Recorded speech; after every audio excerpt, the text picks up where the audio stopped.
থেকে আজকে 24শে জানুয়ারি 27টি সাংগঠনিক জেলায় আমি এবং আমার সহকর্মীরা গেছেন। আমি আজকে যারা এসেছেন এখানে এই কর্মী সভায় আমি সকলকে ধন্যবাদ জানাচ্ছি।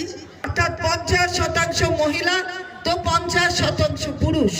তাছাড়া আমার পুরুষ বন্ধুরা ও ভাইরা, সহকর্মীরা, সৈনিকরা এখানে এসেছেন মহিলাদের কর্মী সভায় বক্তব্য শুনতে।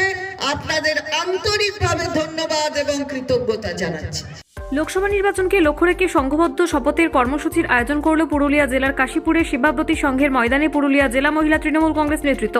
এদিন কেন্দ্রীয় বিজেপি সরকারের বিরুদ্ধে বাংলাকে বঞ্চনা করা সহ বিজেপি শাসিত রাজ্যে নারীদের অপমান করার প্রতিবাদ জানিয়ে এই সভার আয়োজন করে কাশীপুরের তৃণমূল নেতৃত্ব। এদিন এই মঞ্চে বিশেষ অতিথি ও প্রধান বক্তা হিসেবে উপস্থিত ছিলেন রাজ্যের মন্ত্রী চন্দ্রিমা ভট্টাচার্য।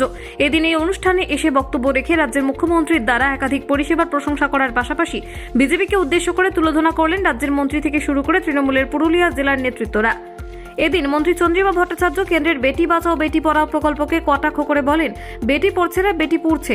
বিজেপির শাসনে মেয়েদের সম্মান নেই। তবে রাজ্যের সমস্ত মহিলাদের সংঘবদ্ধ থাকার আহ্বান জানিয়ে এদিন শপথ গ্রহণ করেন মন্ত্রী চন্দ্রিমা ভট্টাচার্য ও অন্যান্যরা। এদিন এই কর্মসূচিতে উপস্থিত ছিলেন মন্ত্রী সন্ধ্যারানী টুডু, পুরুলিয়া জেলা তৃণমূল সভাপতি সৌমেন বেলথরিয়া, প্রাক্তন বিধায়ক স্বপন বেলথরিয়া সহ অন্যান্যরা। একটা কন্যাশ্রী শুধুমাত্র কন্যাশ্রী হিসাবে টাকা প্রাপ্তি নয়, টাকা তো প্রয়োজন নিশ্চিতভাবে, কিন্তু কন্যার পড়াশোনাটাও প্রয়োজন। তাই বিশ্ব স্বীকৃতি লাভ করেছে আজকে কন্যাশ্রী। আর কন্যাশ্রী 1, কন্যাশ্রী 2, কন্যাশ্রী 3, কন্যাশ্রী 4 এর মধ্য দিয়ে আজকে কিন্তু অনেক অনেক অনেক এগিয়ে যাচ্ছে পড়াশোনার ক্ষেত্রে মেয়েরা। আর আয়ুষ্মান ভারত নেবার জন্য ভারতবর্ষের যারা কেন্দ্রীয় সরকার, ভারতীয় জনতা পার্টি, তারা অনেক কিছু বলে, আয়ুষ্মান ভারত কেন নাওনি?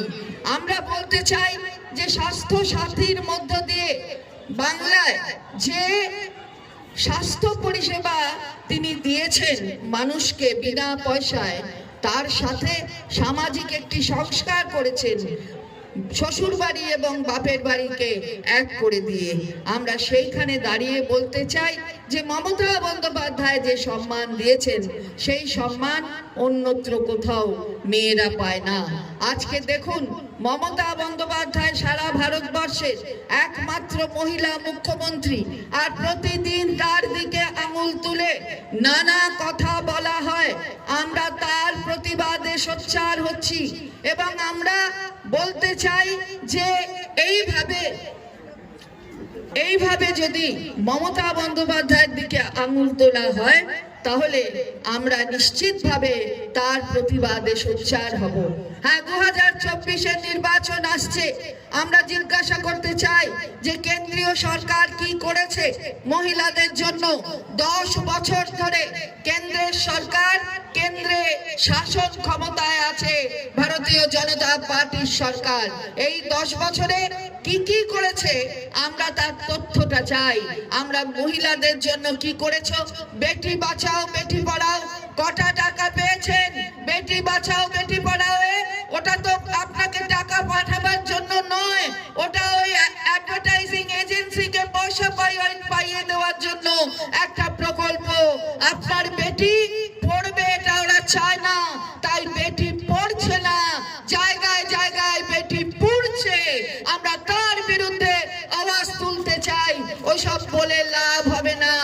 আমরা বলতে চাই যে এইখানে দাঁড়িয়ে লক্ষ্মীর ভান্ডার দিচ্ছে বলে মমতা বন্দ্যোপাধ্যায়ের দিকে আঙুল তোলো। মেয়েদের স্বাবলম্বী করার জন্য, মেয়েদের হাতে পয়সা তুলে দেওয়ার জন্য রাজ্য সরকার সবসময় সচেষ্ট থাকে, অথচ তোমরা এর বিরুদ্ধে আঙুল তুলে বলো এটা নাকি রেউড়ি দেয়া হচ্ছে। রেউড়ি শব্দটা কেন? এটা ভিক্ষাবৃত্তি নাকি এটা ঘুষ যা মেয়েদের দেওয়া হচ্ছে? এটা তো আপনার টাকা, আপনাকে দেওয়া হচ্ছে।